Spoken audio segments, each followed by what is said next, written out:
Hey, okay, we are going to play Twister without a board, without a spinner. It is going to be a pandiculation style game where we're doing free form movement, feel good stretches, but we will be doing it for a while. So it's also going to start to feel less like the point is stretching and it's more about strengthening, endurance, where it's got that like Pilates yoga feel, a little bit stretch, a little bit strength, whatever. We are going to work on improving our body awareness, what we're sensing within our body from the environment, but also an awareness of how much space is available to us in our environment. And I think that's what I'd like to be the important lesson of this game. It is a game. I forgot what finger I was on. It is a game. I want you to be playful. I want you to be fun. I don't know who is watching this, but I know you do not play enough. So we're going to be a little silly. And when you get the hang of the game, you don't have to stay at my pace anymore, but I'm going to call out what I'm doing as I switch just to kind of teach you how to do this.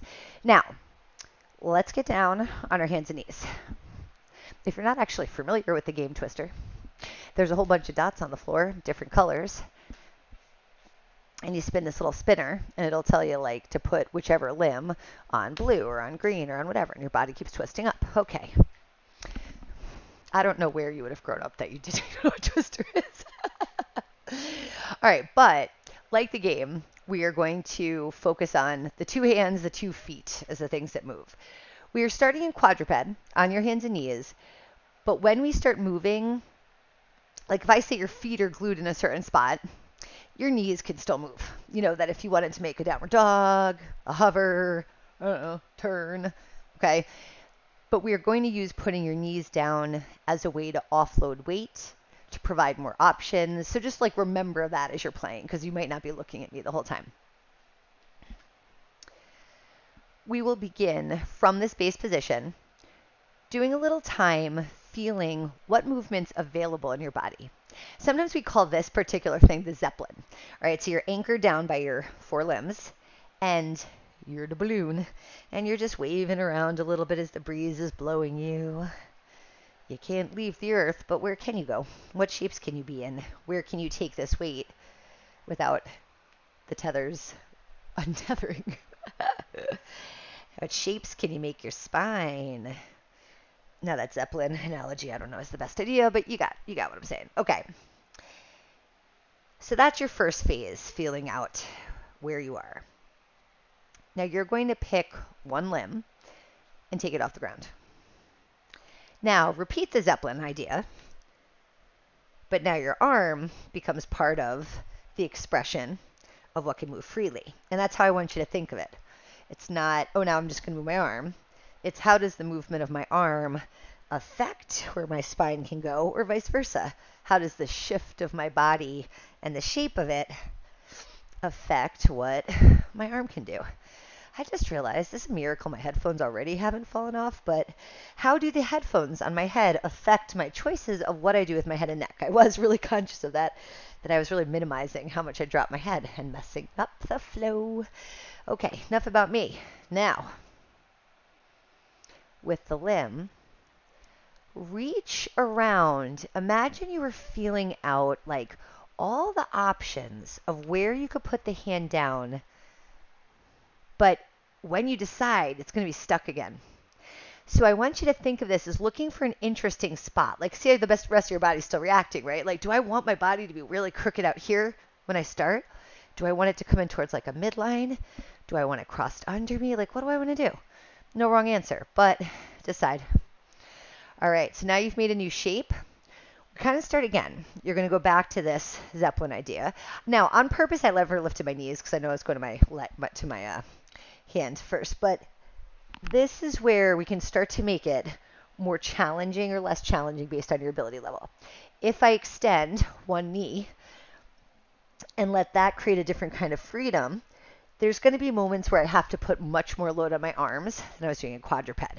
And as you can imagine, if I start to lift up both knees, you're going to hear me start to breathe heavy, the thing I'm most self-conscious about. But oh well, it's for the good of our bodies. And I'm just going to wiggle around and wiggle around and wiggle around. All right, so blah, blah, blah. Whenever your knee's tired, your arms are tired, you put your knee down. Did it. All right, so let's just say we pick another limb now. First, when you pick your limb up, I'm going to pick a leg this time, just for contrast. I want you to continue with the idea that you're just moving the whole organism, and your leg just creates new freedoms where you couldn't do before, but it also creates new challenges maybe because it throws off your center of gravity to have this one rebel limb. And then, where might it like to be put down? And just, again, it's like you're scoping, you're scouting. If you get too creative, remember, you're setting yourself up maybe for something weird. So it's almost like when you feel like, oh, I want to put it down there, what does the rest of my body feel like? Am I going to have some choices? All right, let's see. I'm just going to pop there. I don't know. I didn't even really think about it. And then I start moving again. Da-na-na. Oh, and now it's pretty neat because even when I put my knees down, right, even if I went back to that, my knees are now like totally turned in. I didn't plan that. When I move my hips back, I'm going to have a very different effect from the exact same hinge. I might like it. I might hate it. Who knows? Right? But more rounds you go through, so it's like the more willing you are to try different things. Like, oh, I can put my hip down. I hadn't really thought about that. But what we'll figure out right away is no matter how much you want to challenge yourself during this like freeform time, it'll be different every day. Why are you doing this exercise video right now? Will change day to day.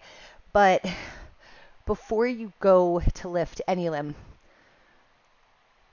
like stop, get to the most centered position available to you. Because now that we're a few moves in, like look at how weird this is. This is my quadruped, right? This is what I was left. So you could keep trying a different limb than you've done before, but it's okay to repeat, even if you do the same limb 2 times in a row, just like in Twister, right? That'll happen because you have to feel, this is kind of about building your strength, but also your capacity for safety and for feeling your edges and for knowing when a stretch is good and when strengthening works good or when it's bad for you. So like if, to feel okay again, let's just pretend I had to lift that first hand I did before. All right, no bigs. Because every time you choose the same limb, it is not relating to the same tethers. So it's always going to be different. I mean, really, even if you ended up right back in regular quadruped where you started, you've now stretched a bunch, moved a bunch, maybe you're tired somewhere, right? And you're going to reflect that in the new movement patterns that show up. Where can I reach now? Oh, I could feel it's different. I'm sorry I'm acting like so dorky, but this is what I want you to do too. Like, really be with this. Like, make it a game because it's your awareness, not just of the limb, but like, I can reach here because the rest of my body's doing something to let me be here. I can reach there because of the cooperation of my whole organism. So therefore, when I decide what's best next, I want to take in all the options. Oh, no, this is weird with these wide hands. Because now, once I'm planted, right, I can just shift differently. I didn't have this movement at all when my hands are closer. So I'm just, again, inventorying that while I've got this cool pose. How can I take advantage? Question, because I don't know. I've never had my hands like this once in my life that I can remember. My hands are already a little sweaty. My floor is wood. Can I even lift my knees? Well, let's try one first. Right, so these kind of things. I really hope you're not watching this, not doing it. I have this bad feeling. I'm like talking so much like that's what you're doing. But what I really would like is you to be doing it with me so much that you're like, oh, I wish you'd shut up. I just want to focus on myself. Okay. Can I do both knees? Oh, whoa, heavy. Rotate. All right, so you get the gist here? I am going to leave you to carry on by yourself. If you mess up the pattern a little, who cares? You're the boss, applesauce. This game is for you, not for anybody else. Trust yourself. You are going to do the best job you can to avoid pain. And take breaks if you need to. And even if you have to cheat because you fell down, because you whatever, no one's there to see. There's no judges. There's no scores. I mean, the score, you won. Pass, fail. You passed. Love you. Bye.